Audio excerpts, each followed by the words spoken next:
第44章，先生和太太。妈妈，可以借我太太半个小时吗？行李到了。我在艾米的巴黎衣服里找，但是没找到我要的东西。老李第二天去找他的妻子，发现她像个小女孩一样坐在妈妈的腿上，就这么说了：当然可以，去吧，亲爱的。我忘了你现在有另一个家了。马奇太太握着戴着结婚戒指的手，好像在道歉。如果可以，我就不会来找他了。但是没有我的小妻子，我不知道该怎么生活。我像一个没有风的风向标。乔笑着说，自从泰迪回家后，他又变回了以前的样子。没错。因为艾米常常让我朝西看，偶尔让我转向南方。自从我结婚后，我就不知道什么是东风，也没见过北风。即使这样，我仍然很好，不是吗，亲爱的？现在天气很好，但我不知道会持续多久。我不害怕暴风雨，因为我正在学习怎么开船。我回家帮你找你的拔靴器。我想你一直在我的东西里找这个。艾米用新婚妻子的语气说，这让她的丈夫很高兴。妈妈，男人真没用。你们打算做什么？乔问，一边给艾米扣上外套，就像小时候给她系围裙一样。我们有计划，但是现在不想说，因为我们正在准备。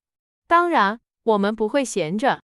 我会努力工作，让我的祖父满意，并向他证明我不是一个被宠坏的孩子。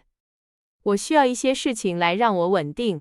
我不想总是到处走，我要像个男人一样工作。艾米会做什么？马奇太太问。她很高兴老李这么决定，并且这么热情地说。在做完该做的事情之后，她会在我们家举办聚会。让大家感到惊讶，很多人会来参加这些聚会。这些聚会对大家都有好处。我说的好吗？老李一边问，一边看着艾米。时间会证明一切。回家去，不要在我的家人面前笑我。艾米回答说。她觉得在一个家庭中，应该有一个好妻子，然后才是一个组织聚会的人。他们在一起看起来真幸福，马奇先生说。他们离开后，他很难继续看亚里士多德的书。是的，我相信会一直幸福下去，马奇太太说。她觉得很轻松，就像一个安全的把船开到港口的人一样。肯定会的，艾米会非常幸福。乔叹了口气说。然后他看到贝尔教授急着打开花园的门，脸上露出了笑容。那天晚些时候，在找到拔靴器后，老李突然对正在整理新艺术珍品的妻子说：劳伦斯太太。是的，我的先生。那个人打算和我们的乔结婚。我希望他们结婚，你不希望吗，亲爱的？爱人，我认为这在各方面都很好，但我希望他更年轻，更有钱。别这么挑剔，也别这么现实。如果他们相爱，他的年龄或贫穷又有什么关系呢？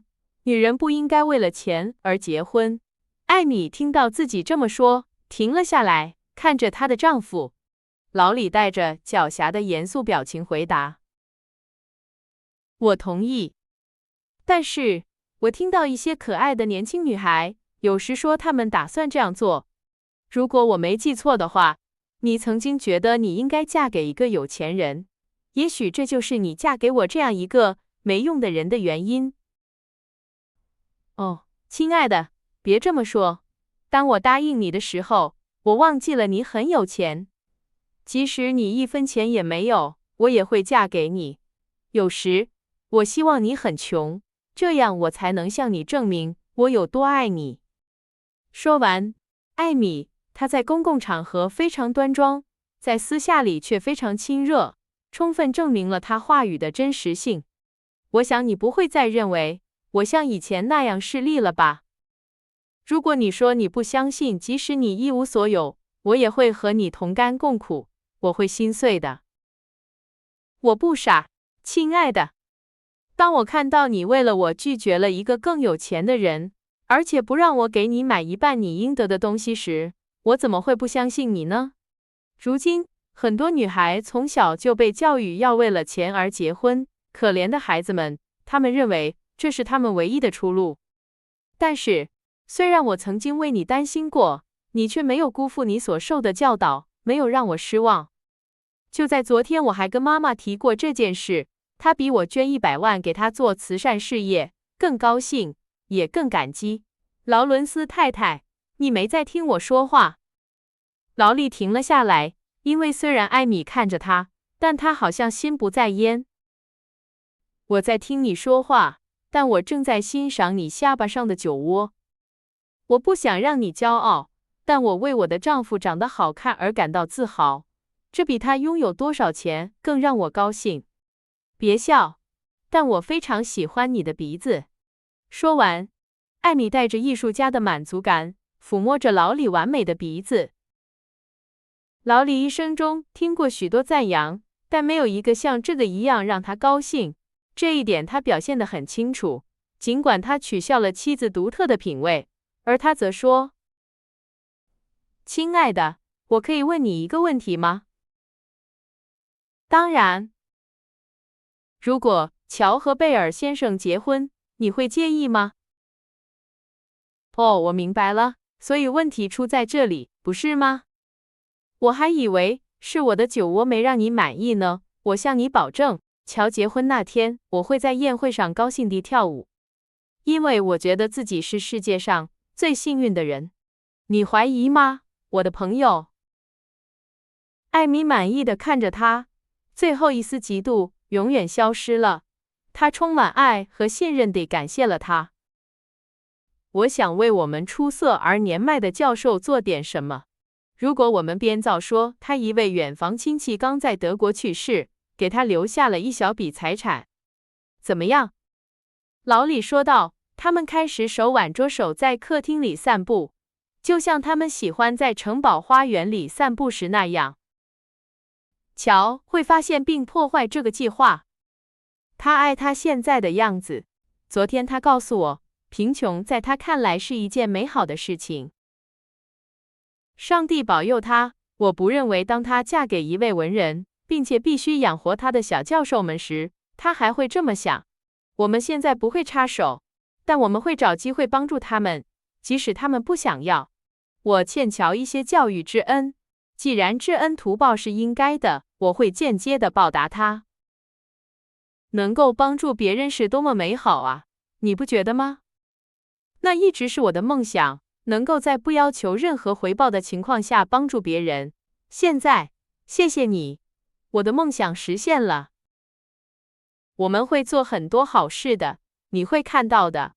我想帮助一类特别贫困的人，乞丐会得到帮助，但是贫穷的绅士却不会，因为他们不求助，也没有人敢向他们提供施舍。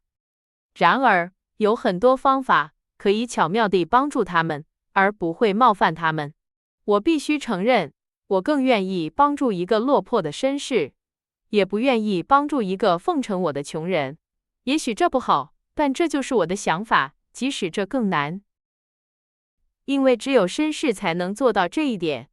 救助贫困者协会的另一位成员补充道：“谢谢，我不认为我配得上这个称号。但是，当我在世界各地游荡时，我认识了很多有才华的年轻人，他们不得不做出各种牺牲，忍受各种匮乏，才能实现他们的梦想。他们中的大多数都是很棒的小伙子，像英雄一样工作，贫穷而没有朋友。但他们的勇气、耐心和雄心让我感到羞愧，并想帮助他们。帮助这类人是令人愉快的，因为他们有才华，为他们服务并防止他们因为缺乏资金而停滞或延误是一种荣幸。能够鼓励他们并提供帮助，使他们不会绝望，这是一种安慰。你说的对，但还有另一类人不寻求帮助，而是默默的受苦。我知道我在说什么，因为在你让我变成公主之前，我经历过。牢里有抱负的年轻女性过得很不好，而且常常看到宝贵的机会溜走，因为她们在需要帮助的时候没有得到帮助。人们对我很好，当我看到一个年轻女性像我们过去那样奋斗时，我想帮助她，像他们帮助我一样。你会的，亲爱的，因为你是一个天使。劳里喊道。